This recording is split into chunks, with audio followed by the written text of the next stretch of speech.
Bismillahirrahmanirrahim. Alhamdulillahirabbil alamin wassalatu wassalamu ala asyrafil anbiya'i wal mursalin wa ala alihi wa sahbihi ajma'in. Assalamualaikum warahmatullahi wabarakatuh. Assalamualaikum warahmatullahi wabarakatuh. Okey. Alhamdulillah, hari ini sudah kita sampai ke hari yang keberapa dah? Perkampungan Sunnah. Hari ketiga, juga merupakan hari terakhir lah. Jadi kali ini kita sampai sudah kepada slot duha yang ke-8. Jadi seperti semua dah maklum kan, tema kita pada Perkampungan Sunnah kali ini apa dia? Tak tahu lagi? Dah hari ketiga dah ni.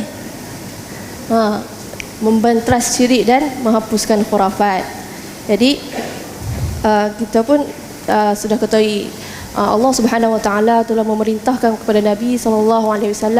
Perkara pertama yang perlu disampaikan kepada umat Nabi bukanlah, dia bukan mengajak untuk solat dulu ataupun berpuasa dulu ataupun berzakat, tapi perkara pertama adalah mengajak alla ta'buduna illallah. Itu kita tidak menyembah melainkan Allah Subhanahu Wa Taala.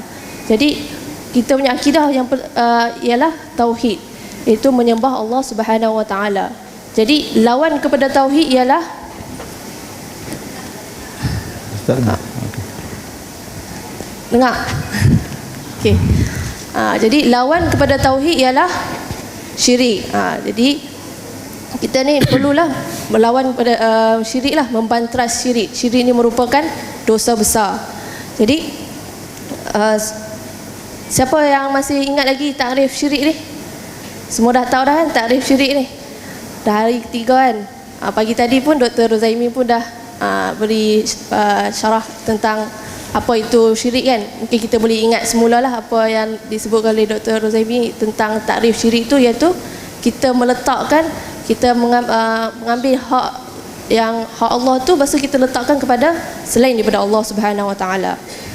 Jadi mungkin sepanjang kita dengar para asatizah kita ni selama 3 hari ni menyampaikan ilmu-ilmu mereka ni yang berharga ni, mungkin kita telah mendengar beberapa kita kata istilah-istilah yang mungkin sebahagian pada hadirin ni faham, ataupun mungkin semua hadirin dah faham istilah tersebut, ataupun ada beberapa hadirin tak memahami, kurang memahami, ataupun ada yang memahami tapi tidak mendalami. Jadi mungkin ada tak yang pernah dengar tentang syirik khafi dan syirik jali?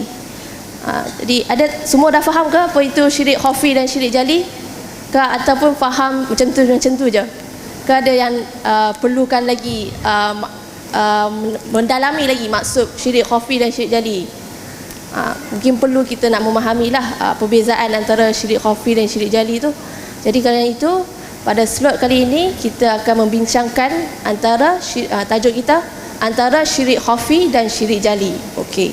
Jadi saya sebagai moderator Intisar binti Muhammad Asri. Jadi bersama dengan saya adalah 2 orang panel, tokoh kita yang tak asing lagi lah. Jadi di sebelah kanan saya ialah Profesor Dr. Basri, iaitu berasal dari Kuala Terengganu. Jadi orang pun kenal dia Dr. Basri Ibrahim Al-Azhari. So kita tahu mestilah dia graduan daripada Al-Azhar.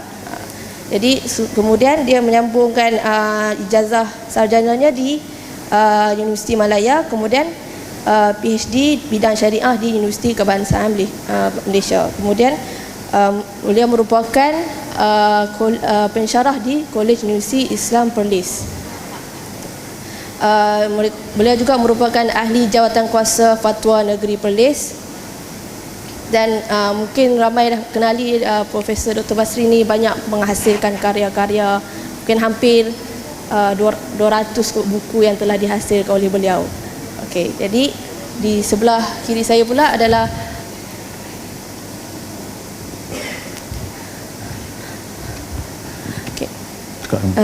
di sebelah kiri saya pula adalah Profesor Madya Dr. Roshimah. Beliau berasal daripada Pendang, Kedah. Kini berkhidmat di Universiti Sains Malaysia, Pulau Pinang sebagai pensyarah kanan di bahagian pengajian Islam, Pusat Pengajian Ilmu Kemanusiaan. Latar belakang pendidikan beliau mendapat ijazah sarjana muda di Universiti Islam Antarabangsa, dan kemudian Ijazah sarjana pula diperolehi di Universiti Malaya dalam bidang Usuluddin. Kemudian menyambungkan peringkat PhD di Universiti Sains Malaysia dalam bidang hadis. Jadi beliau pernah menjadi pensyarah pelawat di Kuliah of Syariah University of Jordan pada tahun 2015 dan merupakan ahli jawatan kuasa penerbitan dan khutbah Jabatan Mufti Negeri Perlis. Dan alhamdulillah pada tahun ini beliau telah menerima kenaikan pangkat daripada doktor kepada Profesor Madya. Okey, jadi mungkin kita boleh terus kepada kita punya sesi soal jawab lah. Kita mulakan dengan Profesor Dr. Basri dulu. Mungkin saya boleh soalkan tentang tajuk kita ini, iaitu antara syirik khafi dan syirik jali. Mungkin Dr. boleh terangkan apakah yang dikatakan syirik khafi dan syirik jali, dan boleh tak Dr. sertakan sekali contoh-contoh bagi syirik khafi dan contoh-contoh bagi syirik jali. Bismillahirrahmanirrahim. Assalamualaikum warahmatullahi wabarakatuh.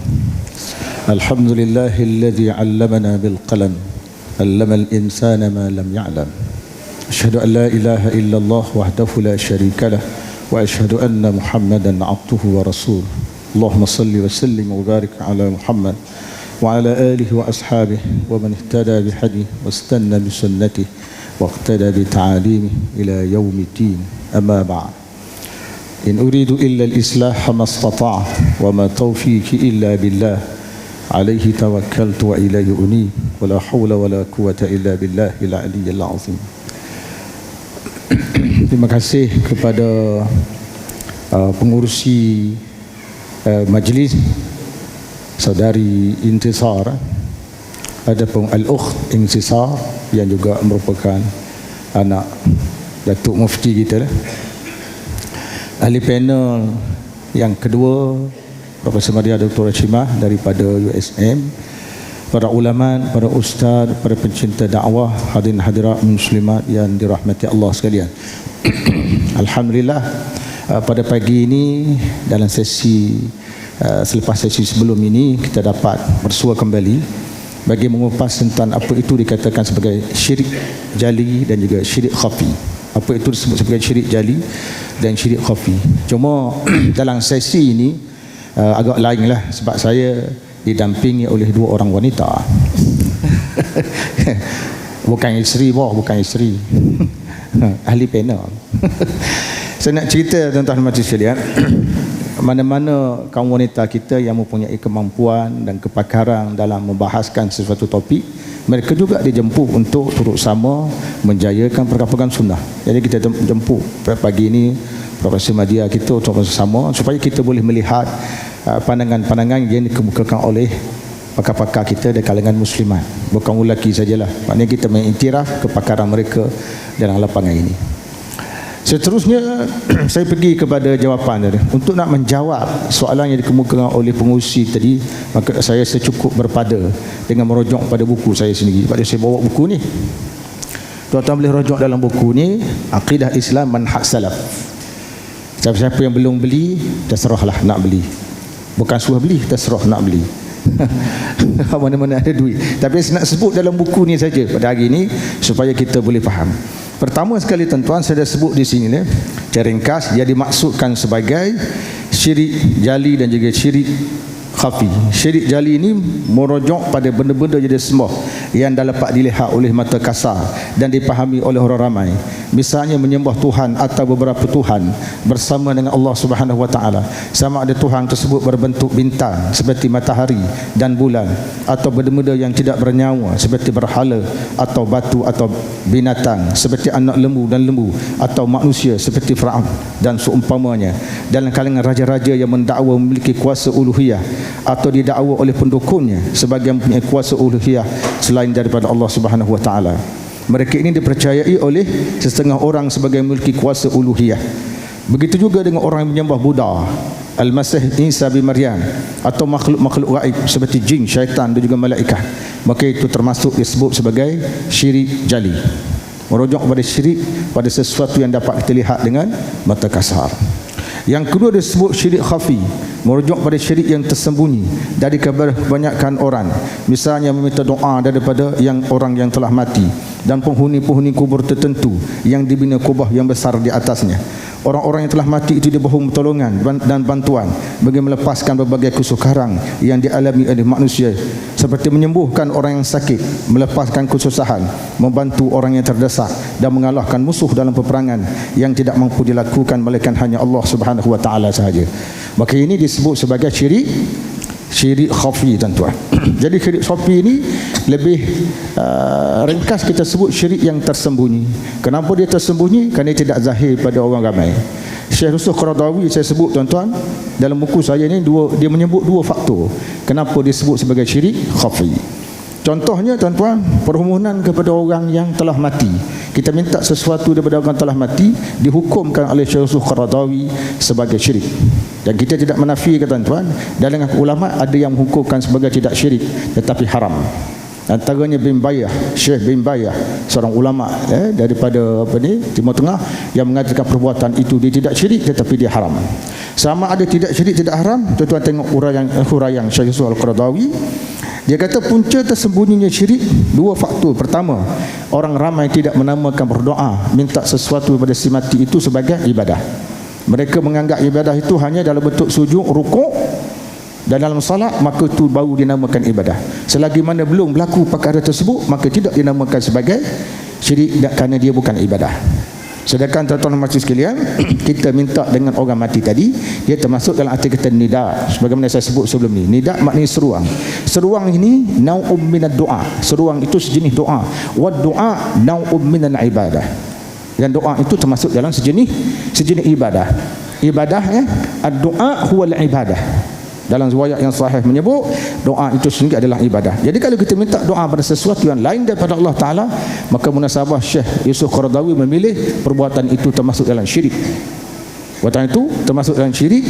Dan kita dah baca dalam hadis kita itu ad-doa huwal ibadah. Hadis hasan sahih disebut dalam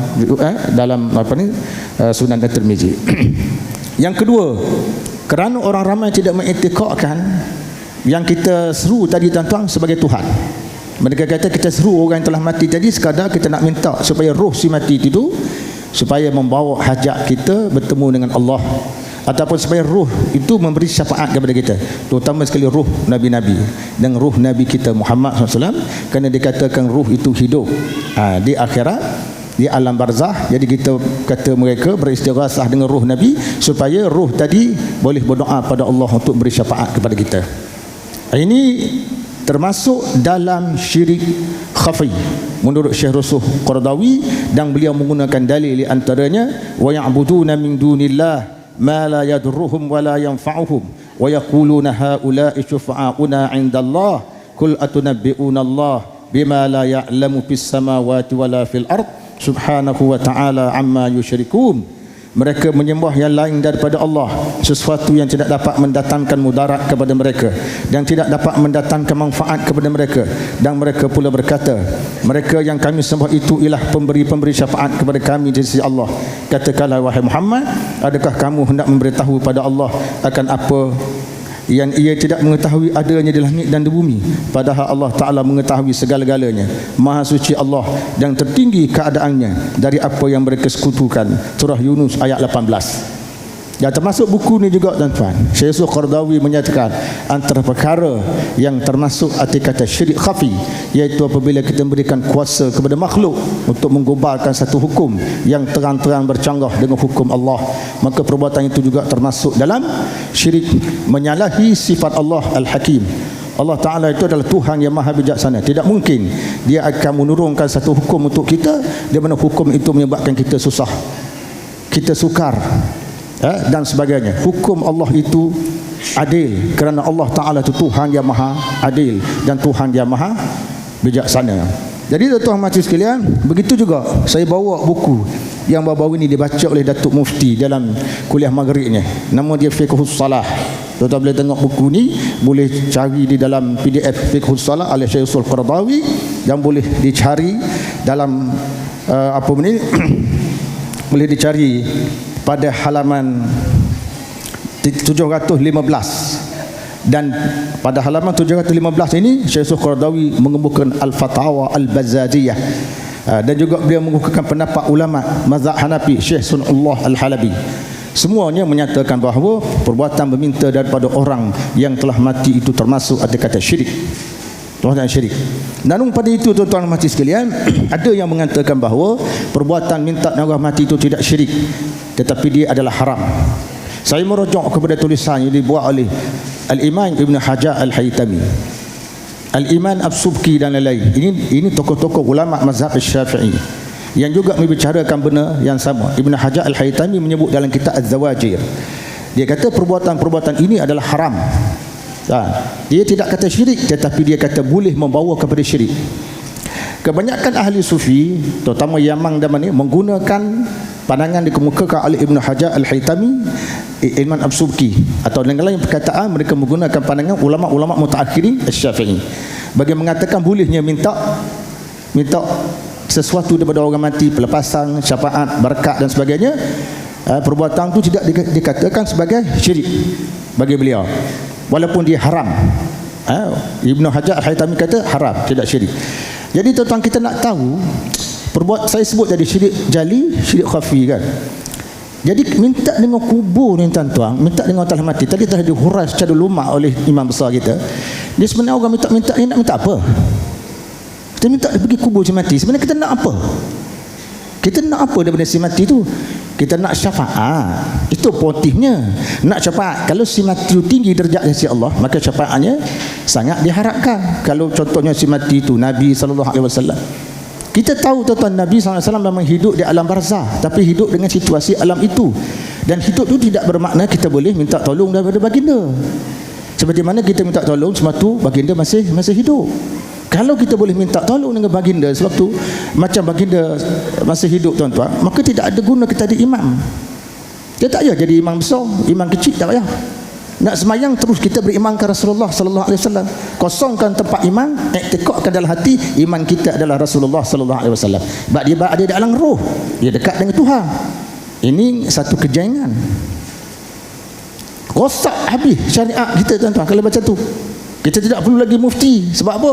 Ada masalah terujuk pada Nabi. Tanya je persoalan, Nabi jawab. Rosak habis syariat. Dan saya sebut tadi tuan-tuan, saya dah bawa dalam nota saya ni. Bila kita minta dengan si mati, kita nak apa saja? Kita nak syafaat, tuan-tuan, nak syafaat. Sekarang kita kena tengok. Pertama sekali, benda yang disepakati oleh ulama, benda yang khilaf ulama. Ulama sepakat nak minta doa, minta dengan Allah, ud'uni astajib lakum. Kalau minta dengan wali itu, majoriti ulama tolak. Baik, kalau ada setengah pihak mengatakan benda khilaf, kenapa kita utamakan benda khilaf? Kenapa kita tidak utamakan benda disepakati oleh ulama? Ud'uni astajib lakum. Wa man ya'mal su'an aw yazlim nafsahu thumma yastaghfirillah yajidillah ghafurur rahim. Siapa yang buat suatu keburukan atau menzalimi diri sendiri lalu dia mohon ampun kepada Allah, dia akan mendapati Allah Taala itu Maha Pengampun. Kenapa kita minta dengan si mati? Itu pertama. Bila bertemu benda sepakat dan benda khilaf, kenapa kita tak utamakan benda sepakat? Kenapa dia utamakan benda khilaf tu? Sedangkan tuan-tuan dalam kehidupan ini, proton memperkenalkan X90. Tuan-tuan masih lagi memakai proton BLM. Ketinggalan zaman. Buat proton pun tuan-tuan, kalau tuan-tuan diberikan hadiah BLM satu lagi X90, tuan-tuan pilih mana? X90 lah bawah. Itu merangi. Itu saya buat satu contoh duniawi nak suruh mudah faham. Itu je yang pertama. Yang kedua tuan-tuan, kita minta dengan wali, tidak orang berkat. Berkat tu berkat siapa? Berkat wali tu. Pasal perjuangan dia, dakwah dia orang soleh masa dia hidup. Sekarang tuan-tuan nak tahu, berkat ni sebenarnya siapa lebih berkat? Makhlukkah yang lebih berkat atau Allah yang lebih berkat? Tabarakalladzi biyadihil mulk wa huwa ala kulli syai'in qadir. Maha berkat Allah Taala, pada tangannya segala sesuatu. Dia maha berkuasa atas segala sesuatu. Maha berkat Allah Taala. Mana hebat berkat Allah Taala dengan berkat yang ada pada Nabi sallallahu alaihi wasallam. Nabi ma'ruf berkat. Allah Taala lebih berkat. Kenapa tak minta dengan Allah, Tuhan yang maha berkat? Kalau kita nak guna alasan berkat. Kalau kita nak gunakan alasan berkat, kenapa tak minta dengan Allah Taala tu? Yang ketiga tuan-tuan, saya percepatkan pasal masa begitu menceburui kita. Yang ketiga, kita tengok pula orang-orang yang akan diberi syafaat oleh Nabi pada kiamat. Orang apa? Dan orang-orang yang akan diharamkan menikmati syafaat oleh Nabi pada kiamat. Kita tengok. Orang yang diberi syafaat oleh Nabi, adakah salah satunya ialah orang yang pergi ke kubur wali, minta dengan wali, minta dengan roh Nabi, maka orang ini di hari kiamat besok akan diberi syafaat? Atau siapa? Siapa yang sebenarnya akan mendapat syafaat? Kita kena tengok. Pertama sekali tuan-tuan, orang yang akan mendapat syafaat pada hari kiamat ialah orang yang menjaga tauhid. Jaga akidah tauhid ni. Antaranya dia firman Allah Taala, "Ma kana lin-nabiy wal-ladzina amanu an yastaghfiru lil-musyrikin walau kanu uli qurba min ba'di ma tabayyana lahum annahum ashabul jahim." Surah Taubah ayat 113. Tidak wajar bagi Nabi dan orang-orang yang beriman memohon ampun untuk orang-orang musyrik walaupun mereka itu terdiri dari keluarga terdekat, setelah jelas kepada mereka bahawa mereka adalah penghuni neraka jahim. Artinya tuan, walaupun keluarga kita terdekat sekalipun, kita tak dapat nak bantu pasal dia syirik. Maknanya pertama, kalau kita betul nak dapat syafaat, kena jaga tauhid. Itu yang pertama. Yang kedua tuan-tuan majlis sekalian, ialah membaca Al-Quran. Banyakkan baca Quran. Baca Quran dalam bentuk hal murtahal.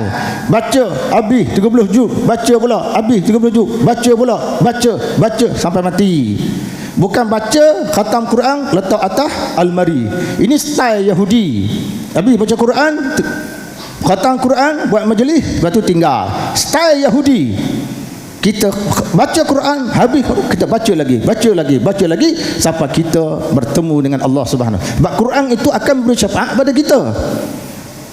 Contohnya tuan-tuan, dalam hadis menyebut iqra'ul Quran fa innahu ya'ti liyaumal qiyamati syafi'an li ashabihi.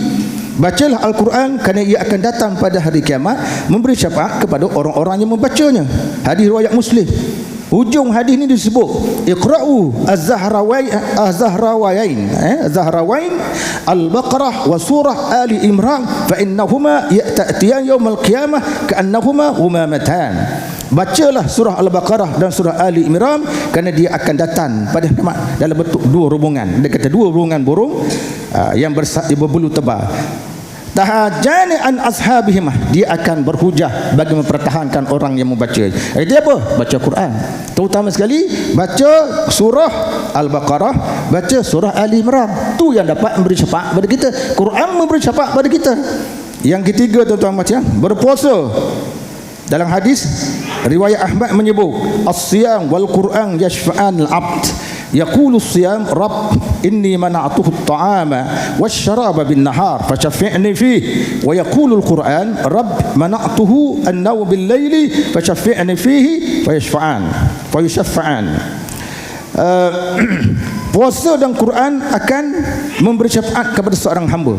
Puasa berkata, wahai Tuhanku, sesungguhnya aku menegahnya daripada makan dan minum di siang hari, maka berilah ruang pada aku untuk memberi syafaat kepadanya.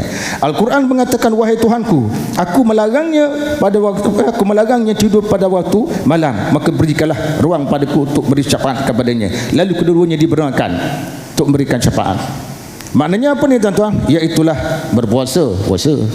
Yang boleh, amalan yang boleh memberi syafaat pada kita pada kiamat.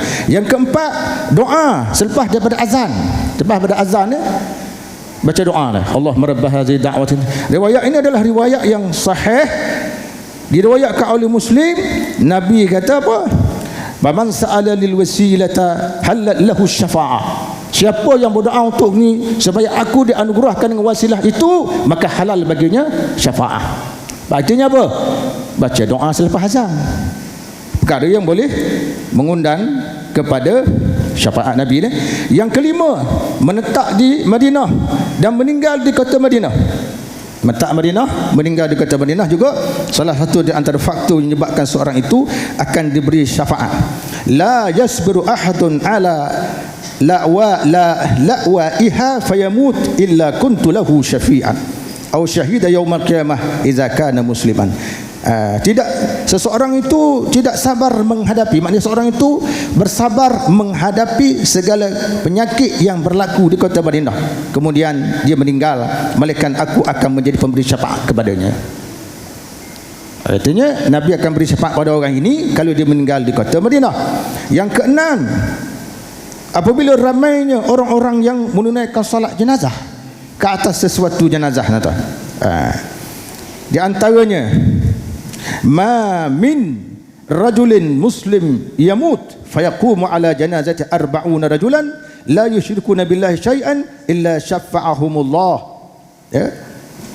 Tidak ada seorang lelaki muslim yang mati lalu jenazahnya disolatkan oleh 40 orang lelaki yang tidak mensyirikkan Allah dengan sesuatu, melainkan Allah Ta'ala akan beri syafaatnya. Ada riwayat sebelum itu menyebut sekiranya jenazah itu ditunaikan solat ke atasnya oleh 100 orang lelaki, maka Allah Ta'ala akan syafaatkan ke atas jenazah itu. Hadis diriwayatkan oleh Muslim. Maknanya solat jenazah yang ramai, ya, yang melibatkan faktor dapat syafaat. Kemudian seterusnya, tuan-tuan dan puan sekalian, iaitulah memperbanyakkan salat. Salat wajib kita jaga, salat sunat kita buat. Sebab ada seorang sahabat Nabi mengadu kepada Rasulullah sallallahu alaihi wasallam. Dia kata, hajati an tashfa'ali yaumal qiyamah. Hajat aku dijumpa dengan Nabi Rasulullah, saya dah hajat. Rasulullah kata, apa hajat kamu? Hajat saya supaya tuang beri syafaat kepada saya. Terang-terang disebut, tuang beri syafaat pada hari kiamat. Jadi qal man dallaka ala hadha? Qala rabbi. Nabi tanya, pasal apa kamu tanya macam tu? Dia kata, Tuhan ilham kepada aku supaya aku tanya soalan ni. Qal, maka Nabi kata, fa'inni bikasratis sujud. Bantulah aku dengan cara kamu perbanyakkan sujud. Artinya kamu banyakkan sembahyang. Nabi tak kata lepas aku mati beres boh. Aku mati datang kubur aku minta aje anytime aku jangan. Tak ada. Kita sendiri yang usaha. Nabi bagi formula.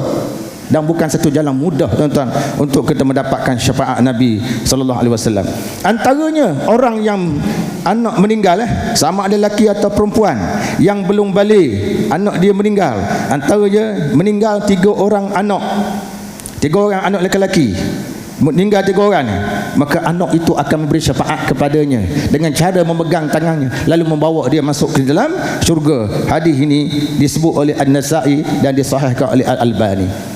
Bukan maknanya tuan-tuan balik ni untuk bunuh anak supaya boleh syafaat kepada kita, bukan. Kalau mati, bukan kita nak supaya bunuh. Kalau mati, ini individu-individu yang akan memberi syafaat kepada kita. Kemudian akhir sekali, tuan-tuan, bersahabat dengan orang-orang beriman yang boleh menunjukkan pada kita jalan yang lurus, yang boleh membezakan mana yang betul, mana yang salah. Bersahabat dengan orang beriman itu penting, membawa kesan pada hari kiamat. Jangan bersahabat dengan penagih dadah dan sebagainya. Cari orang bertakwa. Ramai orang bertakwa dalam masyarakat. Tiba-tiba kita cari orang yang bertakwa. Beza antara takwa dengan tukwa. Tukwa lawan kepada takwa. Tuan-tuan dan puan sekalian, saya tambah sikit, pengusi kita sudah pun geram. Tuan-tuan dan puan sekalian, tambah sikit lagi. Yang ini terakhir sekali ni.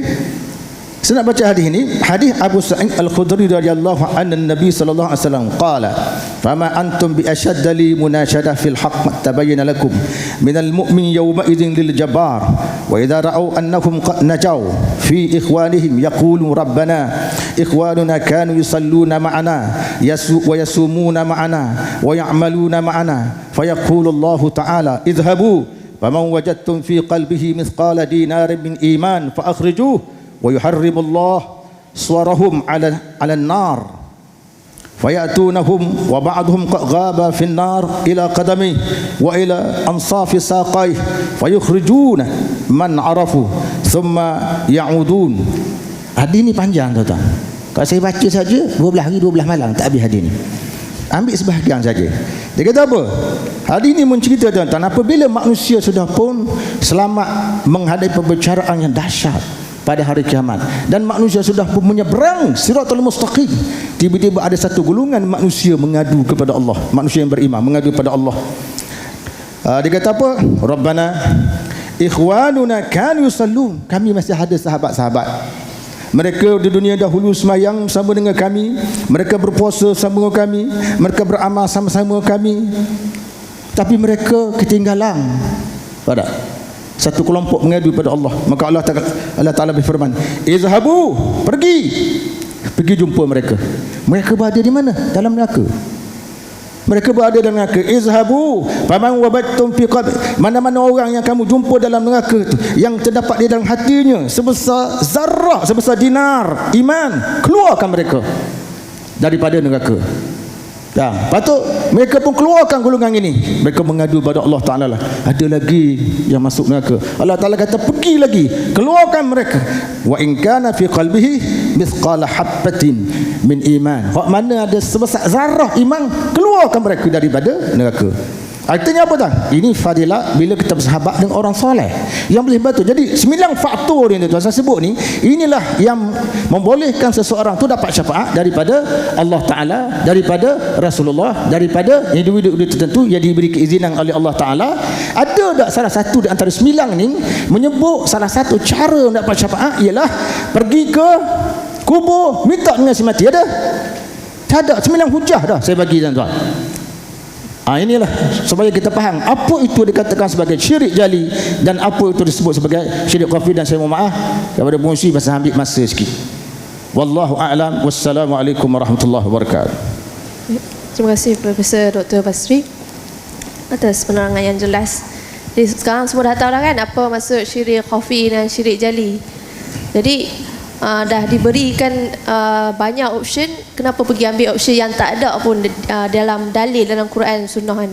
Jadi saya pun tak mau memanjangkan, saya tak mau jadi panel yang ketiga pula. Jadi kita boleh teruskan kepada Dr. Roshimah. Apakah kesan dan bahayanya syirik yang nyata, iaitu syirik jali dan syirik tersembunyi, syirik-syirik khafi? Okey, silakan. Assalamualaikum warahmatullahi wabarakatuh. Alhamdulillah nahmaduhu wa nasta'inuhu wa nastaghfiruh wa na'udzu billahi min syururi anfusina wa min sayyiati a'malina. Man yahdihillahu fala mudhillalah wa man yudlil fala hadiyalah. Asyhadu an la ilaha illallah wahdahu la syarikalah wa asyhadu anna Muhammadan 'abduhu wa rasuluh. Rabbi syrah li sadri wa yassir li amri wahlul 'uqdatam min lisani yafqahu qawli, amma ba'd. Pertama sekali terima kasih kepada saudari moderator Al-Fadilah Ustazah Intisar. Seterusnya ahli panel yang saya sangat hormati, Al-Fadil Prof Basri, yang biasanya saya tak pernah lagi berhadapan. Ini kali pertama. Biasanya kita tengok secara jauh dan hari ini diberi kesempatan untuk sama-sama dalam satu slot di Perkampungan Sunnah.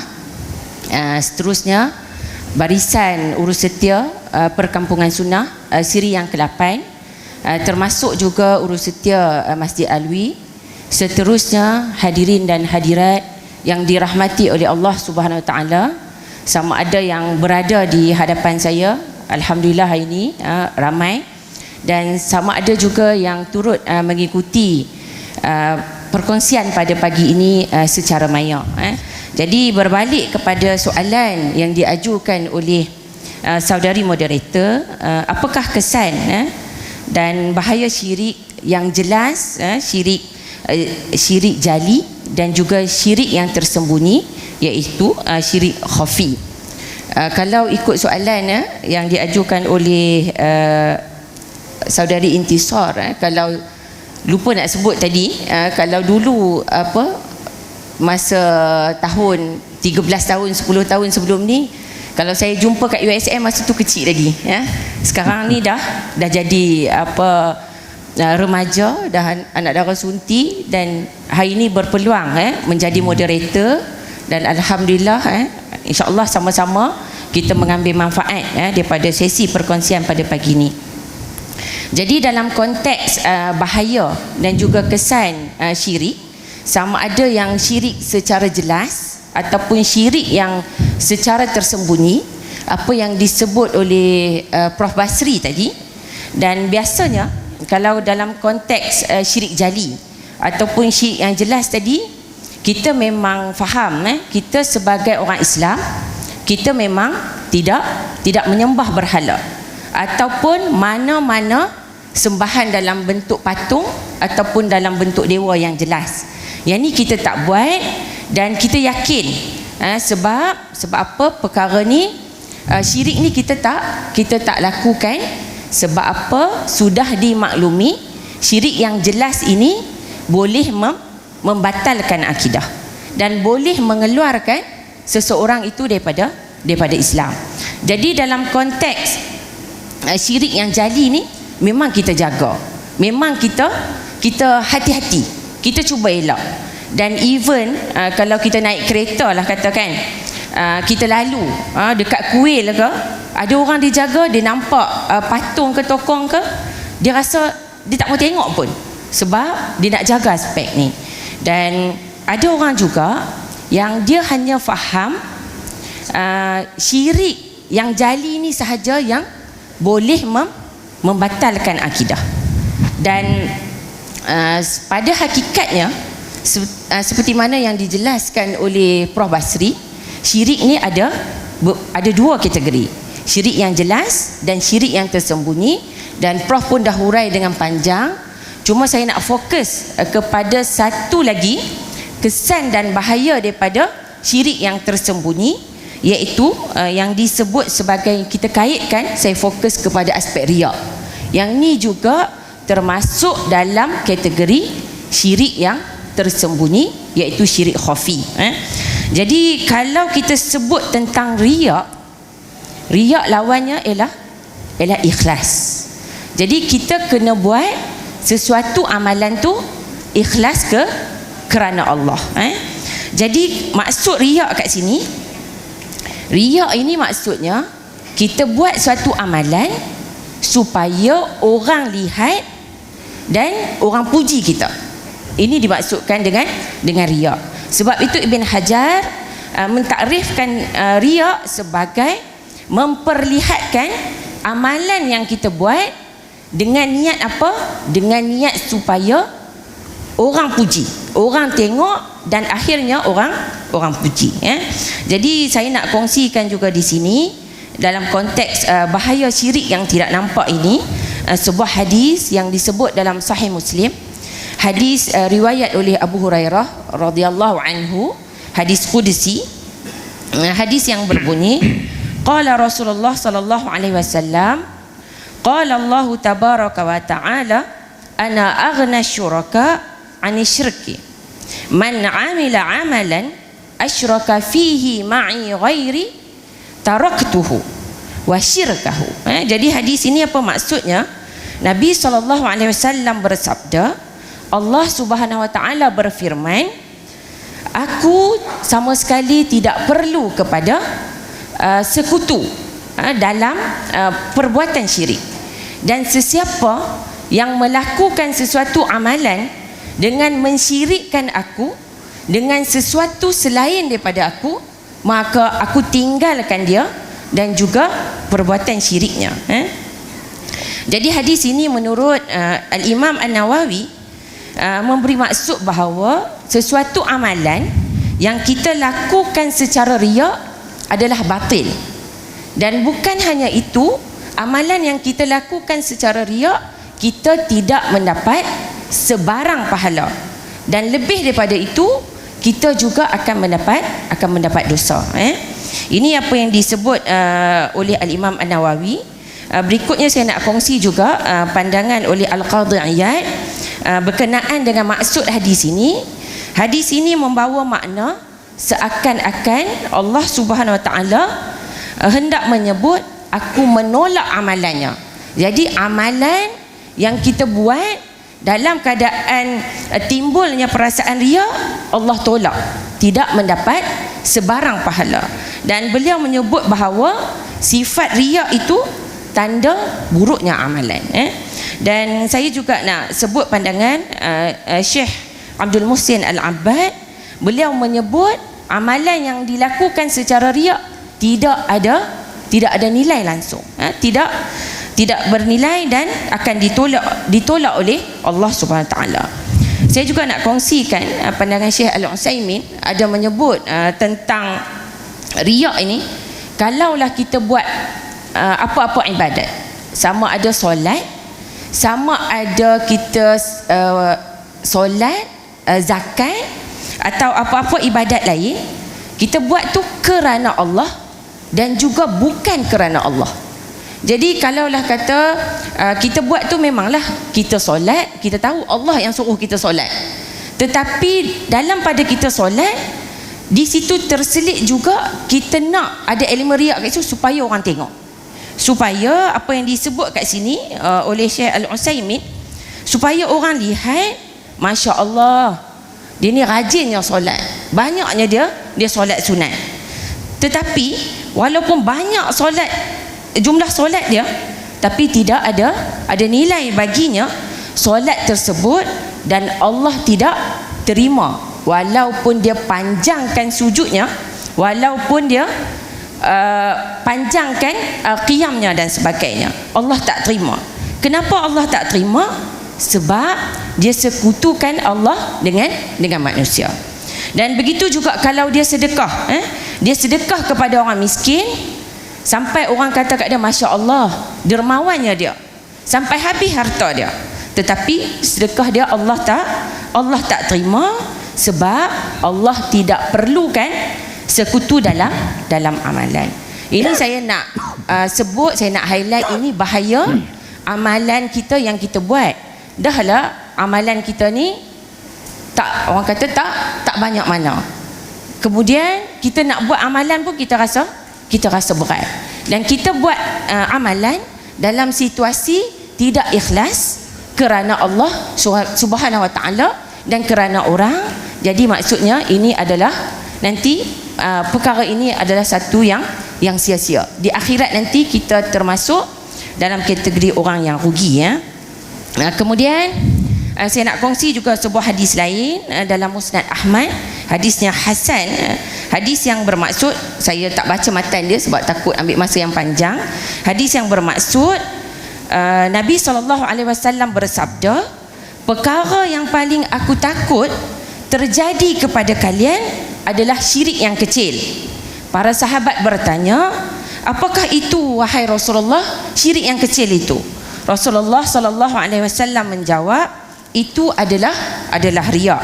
Allah Subhanahu Wa Taala berfirman, pada hari akhirat kelak, ketika Allah membalas manusia dengan amal-amal perbuatan mereka, pergilah, Allah kata, pergilah kepada orang yang kamu hendak tunjukkan amalan kamu, dan lihatlah orang tersebut dapat memberikan ganjaran pahala ataupun tidak.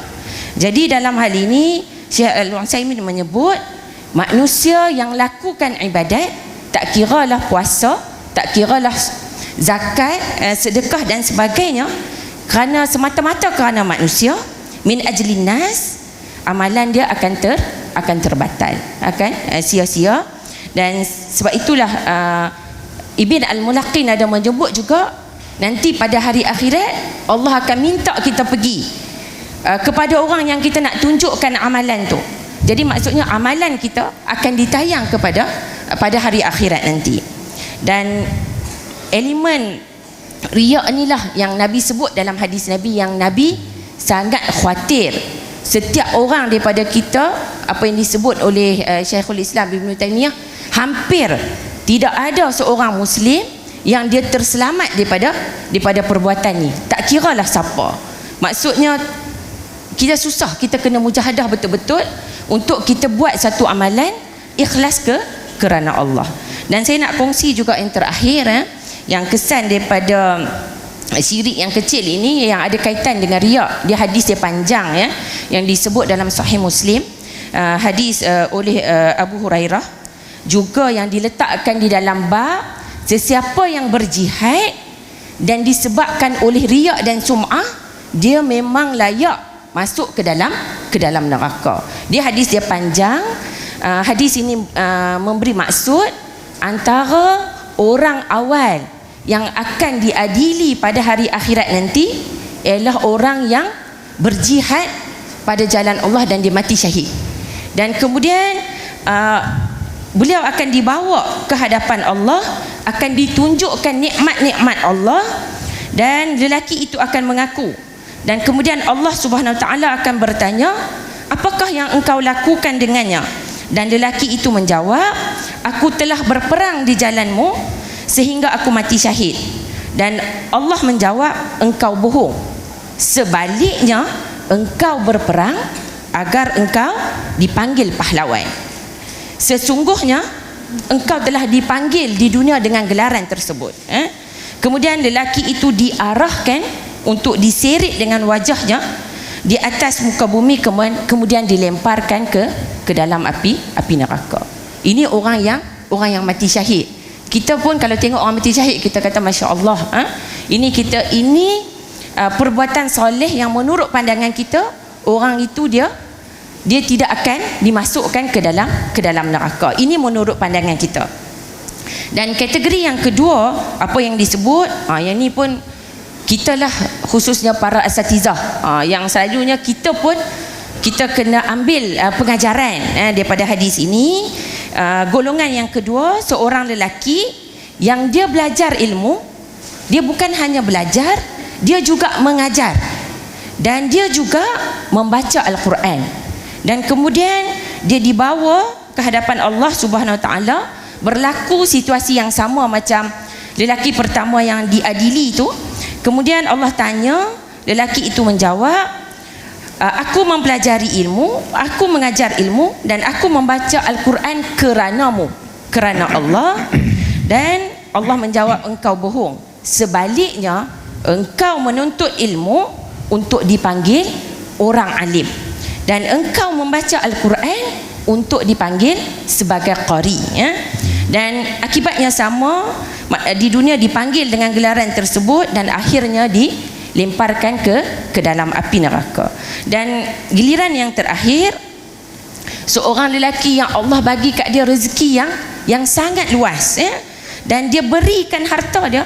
Harta yang dia beri itu semua dia infak ke jalan Allah. Dan situasinya sama, bila ditanya, apakah yang engkau lakukan dengannya?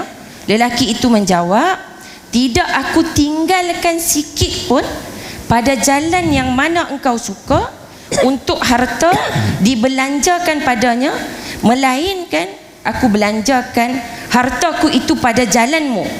Maka Allah menjawab, engkau bohong. Sebaliknya, engkau lakukan hal itu untuk dipanggil dermawan. Dan akhirnya beliau juga dimasukkan ke dalam api neraka. Jadi ini antara apa yang kita dapat lihat daripada kategori syirik yang tidak jelas. Dan Al-Qadhi Iyad ada menyebut tentang syarah hadis ini, 3 kategori ini diazab sebab mereka melakukan amalan bukan kerana Allah Subhanahu Wa Taala. Dan Ibn Al-Mulaqin ada menyebut, apabila sesuatu amalan itu dilakukan bukan kerana Allah Subhanahu Wa Taala, sebab riya, sebab sum'ah, tidak ikhlas, beliau menyebut 3 balasan. Yang pertama, tidak mendapat pahala di akhirat. Yang kedua, mendapat kemurkaan daripada Allah Subhanahu Wa Taala. Dan yang ketiga, mendapat azab yang pedih di hari akhirat nanti. Jadi sebenarnya kalau ikut, banyak lagi bahaya syirik. Saya juga ada, sebenarnya sebelum pekan-pekan sunnah, saya ada juga beli buku Prof, saya ada rujuk juga yang menyebut tentang bahaya syirik. Antaranya ialah membatalkan amalan, iaitu berdalilkan ayat 65 daripada surah Az-Zumar, iaitu Allah membatalkan semua amalan dan termasuk dalam kategori orang yang rugi. Dalam buku Prof ada sebut menyenaraikan beberapa bahaya syirik, dan salah satunya apa yang disebut sebagai poin yang terakhir, bahaya syirik ini ialah syirik ini boleh menghilangkan kemuliaan dan boleh memberi kehinaan. Sebab itu disebut dalam Al-Quran, sesiapa yang melakukan syirik, Allah ceritakan dengan memberi perumpamaan. Allah umpama orang yang lakukan syirik ni bagaimana. Allah menyatakan sesiapa yang mempersekutukan Allah dengan sesuatu, seolah-olah dia jatuh daripada langit. Maksud kat sini jatuh daripada tempat yang tinggi. Bayang kita naik flight, kita takut kan berlaku itu, kita jatuh daripada tempat yang tinggi, dan kemudian bila jatuh tu disambar oleh burung. Dan bila disambar oleh burung, ada burung yang tabiat dia akan makan bangkai manusia. Dan juga ataupun mayatnya itu bila dia jatuh, dia tidak disambar oleh burung, tetapi akan dibawa oleh angin ke satu tempat yang jauh. Ini nak menggambarkan bila burung pun tak sambar, jadi dibawa ke satu tempat yang orang tak boleh nak detect. Ini nak menunjukkan bahawa betapa syirik ini satu perkara yang memang merupakan satu perkara yang besar. Kalau ikut dalam kitab Al-Kabair, dosa yang pertama, kan? Dan banyak lagi ayat Al-Quran yang disebut tentang, contohnya khususnya syirik yang jali itu memang Allah tidak akan ampunkan dosa dan akan dihumban ke dalam api neraka, kekal di dalamnya selama-lamanya. Dan saya rasa setakat itu dulu daripada saya tentang bahaya syirik sebagai permulaan, dan saya wallahu a'lam, saya serahkan kembali kepada saudari moderator. Terima kasih. Terima kasih Profesor Madya Dr. Roshima. Jadi kita sudah memahami tentang kesan bahayanya, kan? Kalau syirik jali, syirik yang jelas tu memang kita dah tahulah, memang orang tu tak diampunkan dosanya sehinggalah dia bertaubat, nanti dia akan masuk neraka. Tapi kadang-kadang kita terlepas dengan syirik khafi ni. Mungkin ada yang itulah dia merasakan kalau selagi aku tak menyembah berhala, kira aku dah terlepas daripada sifat syirik ni. Kadang memohon kepada orang yang mati, kepada roh, semua itu pun dianggap itu pun dikira syirik. Dan salah satunya yang paling utama sekali adalah yang Dr. Roshima sebutkan, iaitu riya. Riya ni memang rasanya mungkin hampir semua kita ni mesti ada perasaan macam nak tunjuklah kita ni baik semua, kan? Jadi kita pun tak terlepas. Jadi kita perlu sentiasa memperbetulkan niat kita, sebab menunjukkan orang yang alim, orang yang berilmu pun, orang yang mengajar ilmu pun tak terlepas daripada sifat tu. Allah pun menghukum, kata dia melakukan tu kerana nak mendapatkan nak digelar sebagai orang alim. Jadi saya lihat even ustaz-ustaz kita ni kadang-kadang ada yang bagi statement cakap ada serta ibadah ni boleh buat dalam bentuk riak. Selawat ni boleh dalam bentuk riak. Ni tak boleh lah. Dalam hadis dah banyak disebutkan tak boleh sifat riak ni, tak boleh nak menunjuk-nunjukkan amal ibadah. Dan mungkin ada yang jumpa kan zaman sekarang media sosial ni menunjuk, sekarang ni ada orang tunjuk solat tahajud live. Solat tahajud live. Solat tahajud ni Allah berikan kita ni solat waktu malam ni untuk kita memang beribadah supaya orang tak lihat kita ni, untuk kita ikhlas beribadah kerana Allah. Tapi boleh dibuat live, orang pun akan tengok, wah Masya Allah, solat tahajud berjam-jam. Boleh dijadikan satu pendapatan juga, buat satu amalan ni. Jadi macam sayang amal baik ni, buatlah banyak, menghabiskan harta kita, menghabiskan masa kepada ibadat tu. Tapi kalau kita buat niat kerana bukan kerana Allah, maka akhirnya tak jadi apa-apa. Jadi macam membalik ke situ je lah. Sayang. Jadi kita ni kena berhati-hatilah. Syirik khafi ni antara yang kita banyak terlepas pandang. Kita mungkin lihat syirik jali, tak menyembah berhala, itu memang kita dah lepaskan diri lah. Kita dah tahu semua tu memang nyata, tak boleh menyembah berhala. Tapi sifat riak ni kadang semua manusia dia teringin nak tunjuklah, orang suka dipuji, manusia ni suka dipuji. Jadi kita ni sentiasa perlu perbetulkan niat kita. Okey, mungkin kita boleh pergi ke pusingan yang kedua. Kita boleh tanya soalan kepada Prof. Dr. Basri. Dr. Basri boleh terangkan bagaimanakah cara untuk kita mengelakkan daripada berlakunya syirik yang nyata maupun syirik yang tersembunyi, syirik jali ataupun maupun syirik khafi. Okey, silakan Prof. Bismillahirrahmanirrahim. Assalamualaikum warahmatullahi wabarakatuh. Alhamdulillah wassalatu wassalamu ala Rasulillah, amma ba'd. Fadilah al-ukh, saudari pengurusi, ahli panel kedua, tuan-tuan puan-puan dirahmati Allah sekalian. Bagaimana cara untuk kita mengatasi syirik jali ataupun syirik khafi ni, syirik jali dan juga syirik khafi ni? Sebenarnya Islam telah mengajar kita banyak cara untuk kita mengelakkan diri pada terjerumus dalam syirik jali dan juga syirik khafi. Antaranya tuan-tuan, kita kena belajar mengikhlaskan diri. Ikhlas ini tuan-tuan satu perkara yang mudah disebut tapi payah untuk dilaksanakan. Sama walau meskipun dia satu benda yang payah, Kita mesti berjuang untuk mengikhlaskan diri, tuan-tuan. Tidak mungkin tuan-tuan datang ke masjid pada pagi ni dah berkampung 2-3 hari, tinggalkan kampung halaman 300 km, ada 500 km dia lah. Maka saya tak berani nak menuduh tuan-tuan tidak ikhlas. Kalau kita tidak ada kekuatan keikhlasan, maka tuan-tuan tak akan sampai ke masjid pada pagi ni. Keikhlasan benda dalam hati, namun boleh diukur dengan perbuatan. Mana dalam buat satu benda yang disuruh oleh Allah Ta'ala dan Rasulnya, kita bersungguh, wa'ajiltu ilaika rabbi litarda, kita bergegas untuk melaksanakan bagi mendapat keridaan Allah, itu tak dinamakan sebagai tidak ikhlas, itu tak dinamakan sebagai riak. Kalau tidak, tuan-tuan sukar kita nak buat sesuatu, nanti tuan-tuan nak sembahyang Jumaat, nak sembahyang berjemaah, tuan-tuan tak datang, orang tanya pasal apa tak datang, mengelakkan riak. Betul? Jadi susah nak ukur. Tuan-tuan tak tulis buku, pasal apa awak ni ada kemahiran tak tulis buku? Mengelakkan riak, ustaz. Awak ni ada kemahiran dalam bidang ceramah, sampai ke dakwah pada masyarakat, tak boleh ustaz, riak. Ini mengejengkan kan? Sebab tu riak itu berjalan, kita kena mujahalah, kita kena lawan. Dan kita tidak boleh terlalu mudah menghukumkan orang yang buat satu perkara ni sebagai riak. Kita hanya boleh membaca formula umum. Riak membatalkan amalan. Riak adalah dilarang. Nabi SAW cuba baca kisah perang apa dia datang, perang Badar atau tak silap Badar ataupun perang Uhud. Ada seorang lelaki dalam peperangan itu berjalan sambil mendabik dada. Perang sedang berkecamuk, dia berjalan, dia pegang pedang. Nabi kata jalan cara ini dibenci oleh Allah. Jalan caranya dibenci oleh Allah, tapi di sini disukai oleh Allah.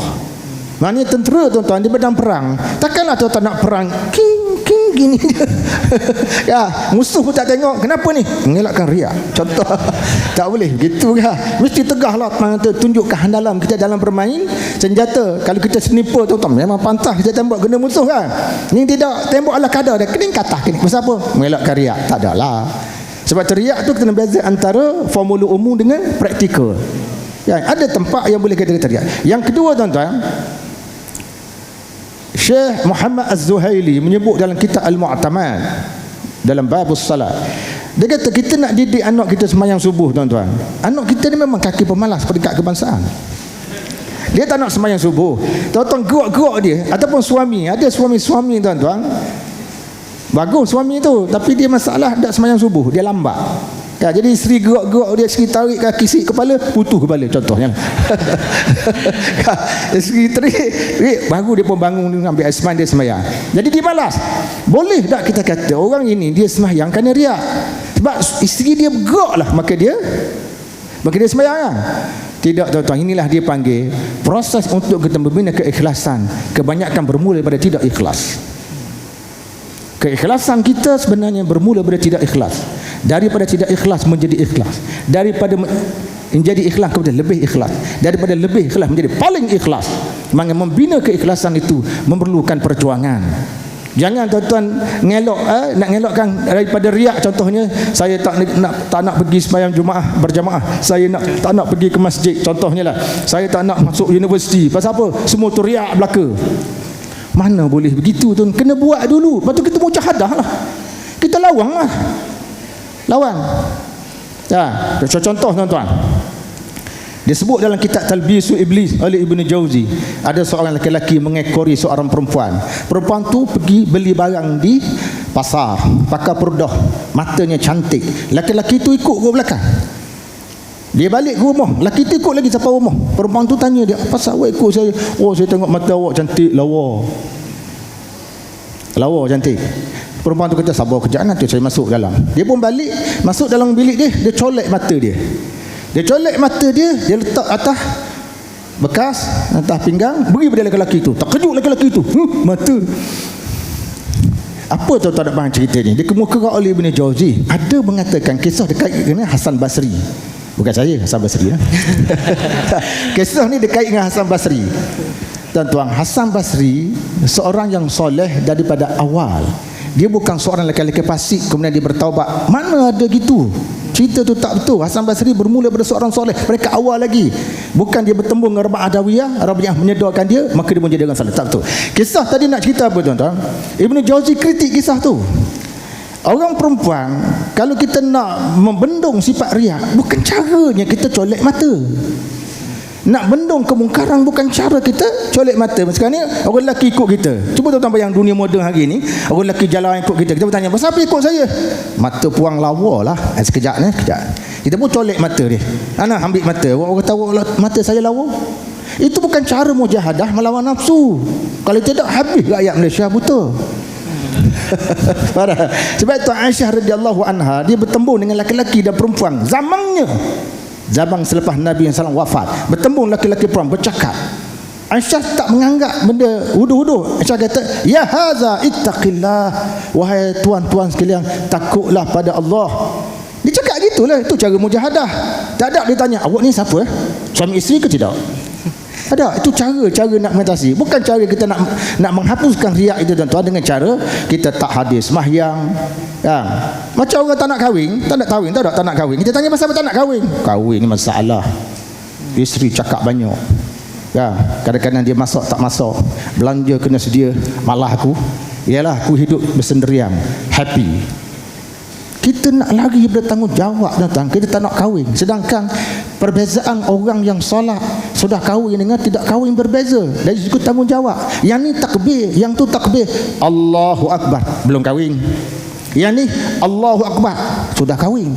Kepala dia masa Allahu Akbar tu macam-macam. Aku bawang belum beli lagi. Ya, susu Enfagro belum juga. Pampers besok aku beli. Apa? Dua jenis takbir berbeza. Kan payuh mujahadah tu. Maka munasabah dikaitkan dengan orang yang sudah kahwin punya pahala lebih besar. Dari hidup mujahadah aspek tu. Dia kena nak lawan tu dalam hati dia tu. Maka senanglah.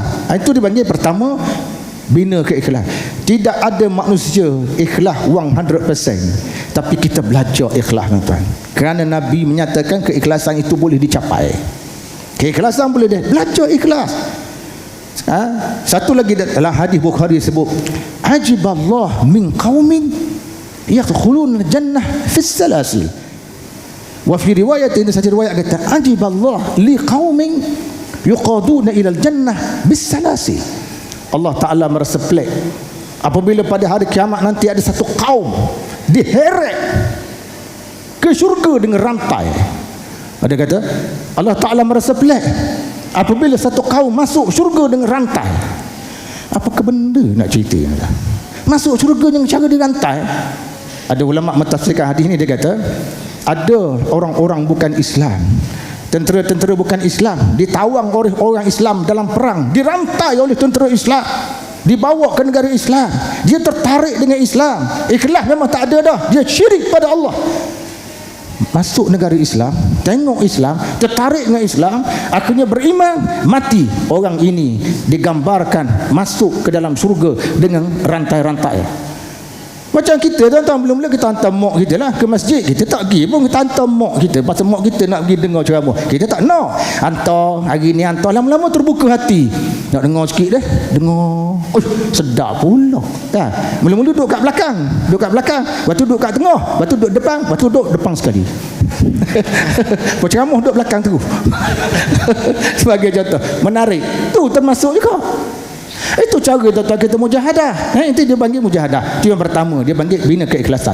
Yang kedua, dia panggil apa dia? Setiap benda kita nak buat mesti ada muraqabah. Muraqabah ni, saya nak buat ni ikhlas ke tak ikhlas? Kalau tak ikhlas, cuba kita stop sekejap tuan-tuan. Ini dia bagi konsep muraqabah. Waktu Tuhan tengok ni. Jadi saya nak buat satu benda. Kalau benda ni tak ada nilai, saya nak buat ni sebab saya nak tengok hasil dia. Kalau Tuhan tak tengok, Tuhan tak kira, saya nak tengok apa ke benda. Dan cuba tuan-tuan bayangkan pada hari kiamat besok, satu dokumen bertulis akan diberikan pada kita, dicatat oleh malaikat masa kita hidup. Dokumen bertulis itu ialah buku catatan amalan kita. Dokumen bertulis, bukan dokumen K daripada SP, bukan. Dokumen tu akan diserah, ada menerima dengan tangan kanan, ada menerima ke arah belakang. Dokumen tu setiap orang akan baca. Iqra'u kitabat kafa bi nafsika al-yawma hasiba. Masing-masing baca tu. Jadi kalau kita baca, tiba-tiba aku rasa aku ada buat, kenapa kosong markah ni? Aku rasa aku ada buat, kenapa kosong markah ni? Sebab kita riak seperti mana doktor kata tadi. Jadi kita fikir nak buat sesuatu, aku nak buat ni riak ataupun tidak. Kalau riak tak ada nilai. Penat saja-saja tuan-tuan. Penat tak? Penat saya saja. Tuan-tuan berniaga, pelanggan datang, tanya goreng pisang kita kan. Ni goreng pisang ni bila buat, kita kata hari ni. Jadi pelanggan kata ni goreng pisang kau kata hari ni punya, tapi aku tengok lembek aja. Ya, orang suka pelanggan tuan-tuan. Dia nak nilai kita jual goreng pisang yang memang smart. Baru tu, oh ni baru goreng pisang, baru kita nak beli. Ni goreng pisang pun tak nampak goreng pisang. Buat goreng pisang macam goreng ubi misal kata. Siapa nak beli? Kalau manusia tak beli, Allah lagi tak beli. Innallaha tayyib la yaqbalu illa tayyibah. Dalam hadis riwayat Bukhari. Jadi kena buat macam tu tuan-tuan. Kemudian seterusnya saya sebut tadi mujahadah. Mujahadah ni tuan-tuan memang sampai ke mati pun memang kena mujahadah. Contoh, tuan-tuan buka kitab fiqhan. Aqimus salah wa atawuz zakah. Dirikan sembahyang, keluarkan zakat. Ini formula umum. Formula umum. Tapi bila tuan-tuan nak sembahyang, ada mujahadah ataupun tidak? Ada kan? Datang sini, tuan-tuan, Allahu Akbar. Tiba-tiba kawan tu pakai minyak wangi yang sangat menggegarkan iman. Kita Allah pening gini. Pasal minyak wangi dia ambil pada mana tak tahu minyak wangi. Kita gini celaka punya. Pakai slow sikit. Guna mujahadah tak? Mujahadah. Itu kih minyak wangi. Tu imam baca panjang pula. Kita panjang pula datuk ni. Nyesal aku magi. Ada kena guna mujahadah tu. Kena mujahadah. Lepas tu imam sujud. Kita pun sujud. Lama pula tu imam sujud. Bila nak manu ni? Aku rasa 2 tahun setengah dah. Bukankah itu mujahadah? Lepas tu Assalamualaikum warahmatullahi wabarakatuh. Mujahadah sikit, nak zikir sikit je, beri peluang zikir. Dah. Salam. Macam the rocket man. Apa ni? Pelumbu bersikar, pelumbu bersikar kita. Cabut tu zikir mujahadah. Ini tu dia mujahadah. Dengan adanya mujahadah barulah terjamin nilai kita. Terjamin nilai kita itu. Jadi mujahadah ini kena ada. Dan seterusnya tuan-tuan, tengoklah pada amalan kita tadi. Amalan walau macam mana pun ada ujian, amalan kita buat mesti ada package ujian dia. Tanya Dr. Syimah, tanya kita punya fungsi, kalau tuan-tuan masuk air panas ada ujian atau tidak? Tuan-tuan masuk air panas ada ujian atau tidak? Kalau tuan-tuan memandu kereta ada ujian atau tidak? Kalau tuan-tuan berada di jalan raya ada ujian atau tidak? Kalau tuan-tuan berada di masjid ada ujian atau tidak? Semuanya ada ujian. Termasuk tuan-tuan buat amal solat, semuanya berdepan dengan ujian. Ya, nak masuk air panas pun mana pula suih ni? Ya, orang lelaki tuan-tuan, asyik isteri dia saja yang basuh kain. Tiba-tiba isteri dia beranak, dia pun mengelabuh. Mana mesin? Nak basuh macam mana? Di manakah Swiss? Ujian. Semua ujian lah. Sebab itu tuan-tuan, relax lah. Itulah dia fikir amalan soleh. Tidak ada satu amalan yang tidak menghadapi ujian. Sebab itu kita boleh banyak, bila ujian terakhir sekali, nak sabar. Kena sabar tuan-tuan untuk mengelakkan terlibat dalam mujahadah. Kita kena sabar. Sabar itu sesuatu yang sangat pahit.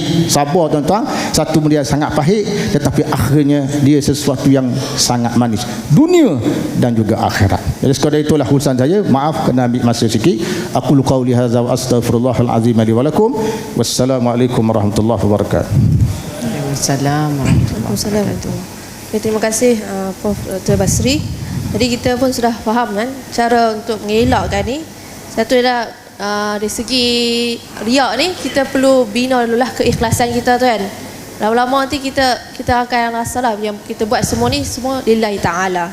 Dan juga samalah dengan ujian. Kita ni kena hadapilah setiap perkara ni mesti ada ujian dia. Termasuklah dalam ibadah semua tak mesti kena ada ujian dia. Jadi kita ni kena banyak bersabar. Jadi kita ni banyak perlu bersabar dalam menghadapi ujian ni. Semoga kita, dengan kesabaran itu menguatkan kita lagi untuk menghadapi segala ujian-ujian sama ada dari segi inilah nak menghadapi syirik ni. Syirik sama ada syirik khafi maupun syirik jali. Okay. Mungkin kita boleh teruskan kepada soalan kepada Dr. Prof. Madya Dr. Roshimah. Apakah jalan yang terbaik bagi seseorang yang terjebak dengan syirik, dan adakah memadai dengan kita bertaubat nasuha? Dan mungkin Prof boleh bagi sekali dengan kesimpulan dan rumusan. Silakan. Terima kasih kepada saudari moderator, saudari Intisar, yang saya hormati juga ahli panel, Prof Fauzi, hadirin dan hadirat sekalian. Okey, untuk soalan yang kedua, apakah jalan yang terbaik seseorang yang terjebak dengan syirik? Adakah memadai dengan bertaubat nasuha sahaja? Jadi sebelum saya bincang dengan, saya kongsikan dengan lebih lanjut, yang pertama sekali kita faham dulu satu konsep, konsep yang bahawa setiap orang, tak kiralah siapa dia pun, hebat mana pun dia akan tak dapat lari daripada buat silap dan melakukan dosa. Dan dalam hal ini ada sebuah hadis yang diriwayatkan juga oleh Al-Imam At-Tirmizi dan Ibn Majah. Syekh Syuaib menilainya sebagai hasan, insya-Allah.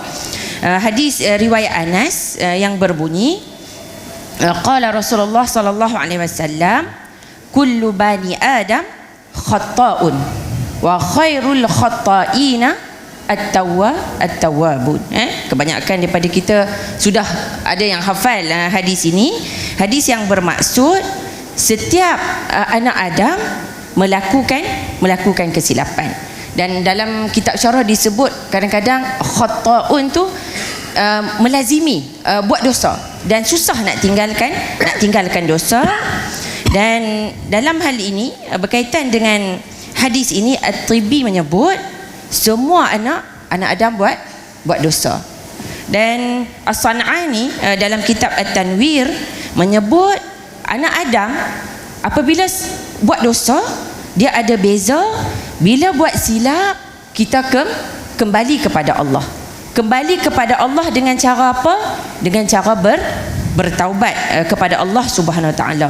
Jadi maksud kat sini, setiap orang yang kita semua tidak terlepas daripada melakukan dosa.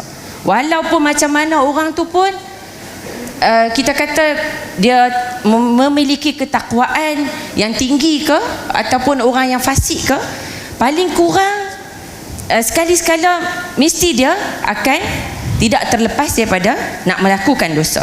Dan bezanya, orang bila buat silap, dia bertaubat.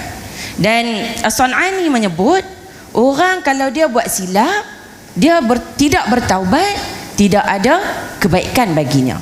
Jadi kat sini taubat tu sangat penting. Dan dekat sini juga saya nak sebut, sebab syaitan ini dia nak menjauhkan kita daripada Allah Subhanahu Wa Taala. Sebab kita kata ada setengah orang dia akan kata, kenapa dia nak bertaubat? Syaitan akan bisikkan kata-kata, kenapa nak taubat? Tunggu tua nantilah, baru kita nak bertaubat. Ataupun kenapa kita nak bertaubat? Sebab kita akan, lepas ni kita akan buat dosa lagi. Dah bertaubat, buat dosa lagi. Ini antara bisikan-bisikan syaitan. Jadi dalam hal ini saya nak kongsikan, sebenarnya Allah suka kepada orang-orang yang bertaubat, seperti mana yang disebut dalam surah Al-Baqarah ayat 22, innallaha yuhibbu at-tawwabin. Jadi kat sini ayat ini menunjukkan bahawa Allah suka kepada orang-orang yang bertaubat. Allah itu maha menerima taubat. Jika kita buat salah banyak mana pun, Allah mampu untuk menerima taubat kita, asalkan kita berhenti daripada melakukan dosa tersebut. Dan kita, macam yang Prof sebut, kita berusaha untuk, kat sinilah ada elemen mujahadah, kita berusaha untuk memperbaiki diri kita lagi. Jadi daripada aspek yang bertaubat ni, berapa kali kita kena bertaubat? Sebenarnya tidak ada had yang tertentu. Kena 1000 ke, kena 1 juta ke, tidak ada had yang tertentu, tidak ada jumlah yang tertentu, asalkan kita bersungguh-sungguh untuk bertaubat, dan kita bertaubat dengan ikhlas. Apa yang Prof sebut tadi tu memang betul lah. Dari sudut teorinya tu memang ikhlas tu kita kena ada. Dan nak ikhlas ni bukannya senang, perlu kepada mujahadah. Dan dalam konteks taubat, saya nak kongsikan juga sebuah hadis dalam riwayat dalam Sahih Al-Bukhari juga melalui Abu Hurairah radhiyallahu anhu. Nabi SAW sendiri meminta ampun kepada Allah sebanyak, kalau dalam riwayat Al-Bukhari disebut 70 kali dalam satu hari.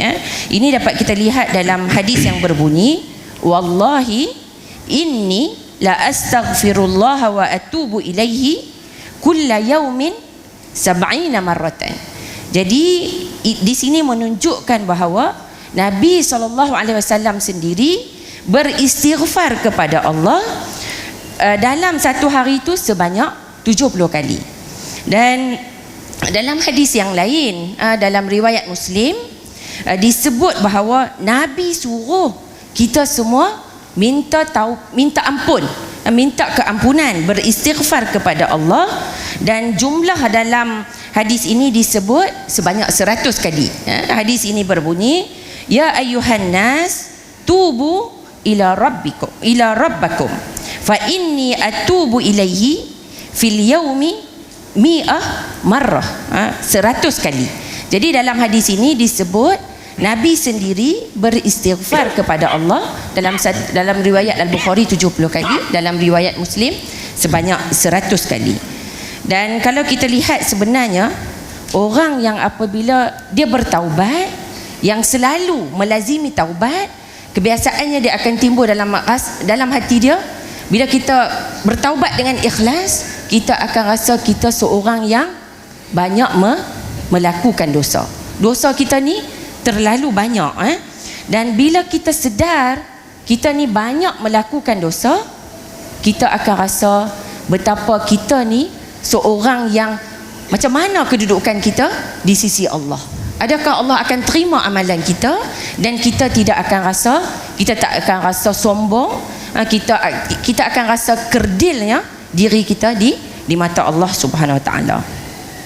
Dan berbalik kepada soalan yang dalam konteks soalan tadi, saya rasa semua orang tahu dosa syirik tidak akan diampunkan oleh Allah Subhanahu Wa Taala. Okey, ini berdasarkan dalam surah An-Nisa ayat 48, ayat yang berbunyi, innallaha la yaghfiru ay yushraka bihi wa yaghfiru ma duna dzalika liman yasha wa man yusyrik billahi faqad iftara isman azima. Jadi daripada ayat ni selalunya kita faham, adakah Allah akan ampunkan dosa orang yang lakukan syirik? Jadi daripada ayat ini apa yang dapat kita faham, syirik merupakan dosa yang sangat besar, sampaikan Allah yang bersifat Ar-Rahman dengan Ar-Rahim pun tidak mengampunkan dosa mereka yang melakukan syirik. Kenapa Allah tak ampun? Sebab ini adalah dosa menduakan Allah Subhanahu Wa Taala. Jadi daripada ayat ini kita faham Allah boleh ampunkan dosa semua manusia asalkan dosa itu bukan syirik kepada Allah. Tapi kadang-kadang dalam kehidupan kita, bila kita dah lalui satu fasa, kadang-kadang kita tidak, orang kata kita tak belajar, kita dalam keadaan yang jahil, mungkin kita pada usia yang muda kita lakukan perbuatan syirik tanpa kita sedar itu adalah syirik yang Allah larang.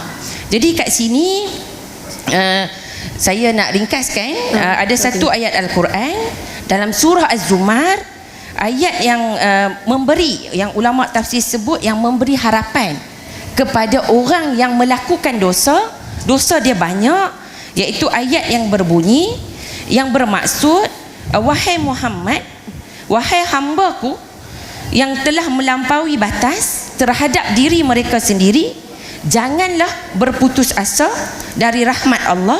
Sesungguhnya Allah mengampunkan semua dosa. Sesungguhnya Allah juga Maha Pengampun lagi Maha Penyayang. Jadi daripada sini secara ringkas saya dapat faham, kita kesuntukan masa, ayat ini memberi harapan ditujukan kepada orang yang dia pernah buat dosa yang banyak. Mungkin dahulu suatu ketika dia pernah lakukan syirik. Ayat ini pengumuman daripada Allah Subhanahu Wa Taala sebagai rahmat dan galakkan kepada tauhid.